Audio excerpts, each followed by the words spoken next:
In an advertisement that has convinced you that your microphone is listening to your conversations.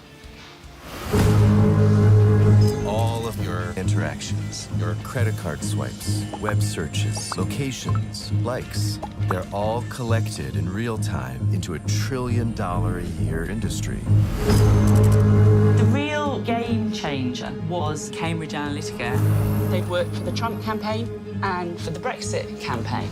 Buenas noches, gracias por estar aquí en este programa. Bueno, pues es una noche con una invitada importante sin duda, alguien que se ha convertido en una referencia mundial por lo que ha hecho, por lo que está contando, por lo que significa la historia que está contando acerca de su experiencia en Cambridge Analytica, en particular su trabajo en Cambridge Analytica, esta consultora y joven experta que participó de esta empresa y de todo lo que ocurrió con esta empresa, que bueno, se desató un escándalo mundial, como sabemos, que hizo que el fundador de Facebook tuviera que comparecer en el Congreso estadounidense, tuviera que comparecer en las autoridades europeas. Hubo una multa, pero bueno, Facebook es muy fuerte y aquí el gran tema es qué sucede con los datos de las personas. Estamos hablando de Brittany Kaiser, que es autora de este libro que está presentando en México, que es La dictadura de los datos.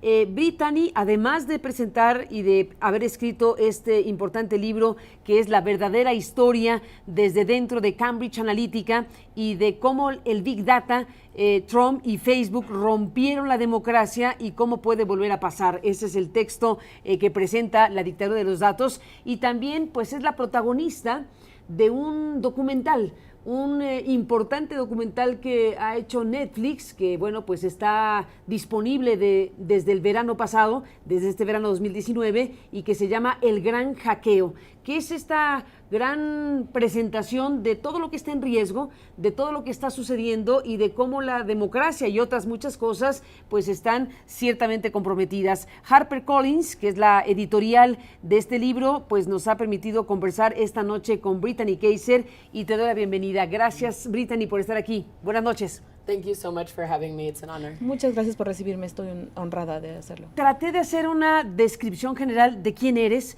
pero me gustaría que tú nos dijeras quién es Brittany Kaiser y por qué esto está causando un revuelo mundial.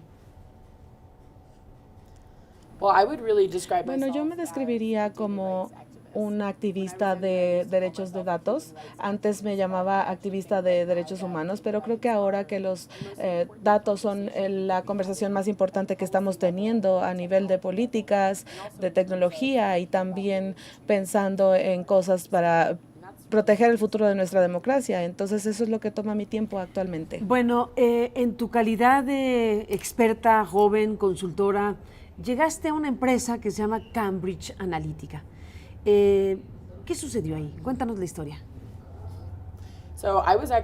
Bueno, de hecho, yo estaba escribiendo mi tesis de doctorado y para mis doctorados para mi tesis estaba viendo cómo prevenir las guerras a través de los datos. Entonces estaba investigando en todo el mundo acerca de lo que hacemos, lo que decimos, lo que compramos y cómo puedes encontrar patrones para llevar a cabo o tener un buen impacto social, cómo detener enfermedades o cómo detener el próximo ataque terrorista. Hay muchas cosas que podemos hacer. Entonces pensé, bueno, tenemos que saber tengo que aprender acerca de la analítica, el análisis de datos. Entonces fui a Cambridge Analytica con las mejores intenciones. Dije, bueno, voy a aprender de las herramientas que puedo perfeccionar y utilizar para tener un gran impacto en la sociedad.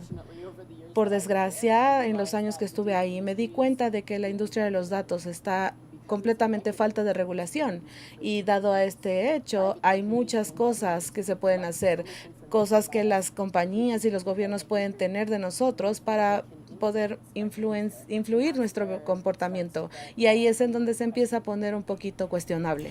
Bueno, desde luego, los grandes casos, te tocó ver de cerca o muy cerca el fenómeno Brexit, lo que sucedió con la sociedad británica que condujo a esto que ahora están en un problema, en una circunstancia compleja. Brexit, por un lado, por supuesto la campaña de Donald Trump, la campaña electoral en los Estados Unidos.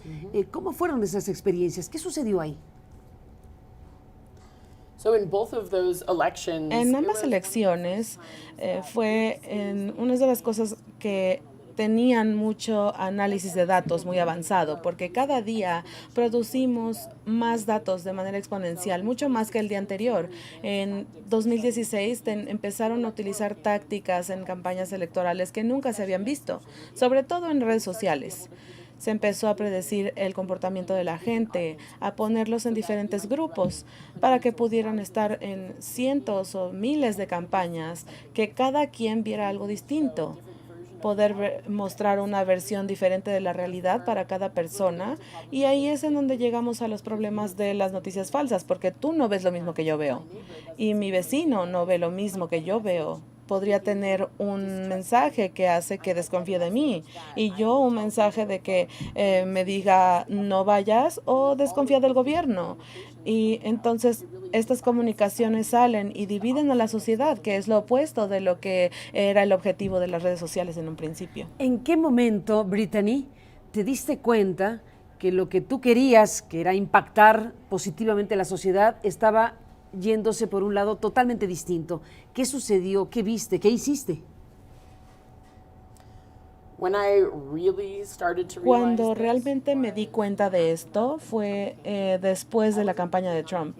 Yo no estuve trabajando en esa campaña, pero mis colegas nos dieron todas las presentaciones acerca de lo que se había hecho después de un mes, y vieron cómo recolectaron los datos, cómo los modelaron, qué grupos hicieron para la gente y qué estrategias utilizaron para ya sea saber quién iba definitivamente a votar por Donald Trump y quién nunca votaría por Donald Trump.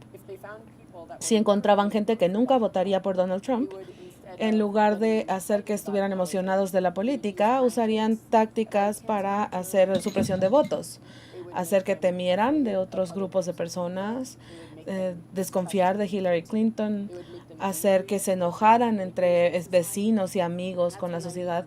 Y me di cuenta de que la forma en que se están usando los datos y la forma en que se utilizan las redes sociales para comunicar con los individuos estaba llegando a un lugar en el que debíamos de volver a pensar en cómo funciona el sistema. Ya no es suficiente proteger a la democracia o a los participantes. Déjame, Brittany, hacer una pausa y volvemos en esta conversación.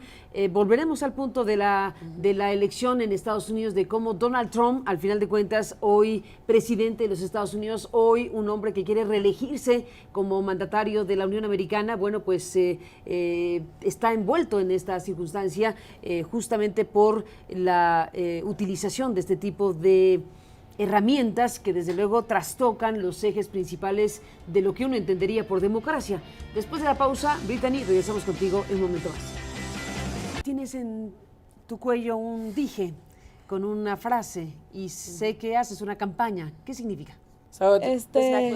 Dije, dice, apropiate de tus datos, y la inicié cuando decidí convertirme en informante para comunicar cuán importantes son nuestros datos. Ahora son el activo más importante, incluso más que el petróleo y la gasolina, y no lo explotamos tanto como desde que iniciamos nuestra vida digital. Nuestros datos nos son despojados y se están utilizando de una forma en la que no tenemos conocimiento, pero ahora vemos qué tan malo puede ser y cómo se pueden utilizar o abusar de ellos sin nuestro consentimiento y conocimiento.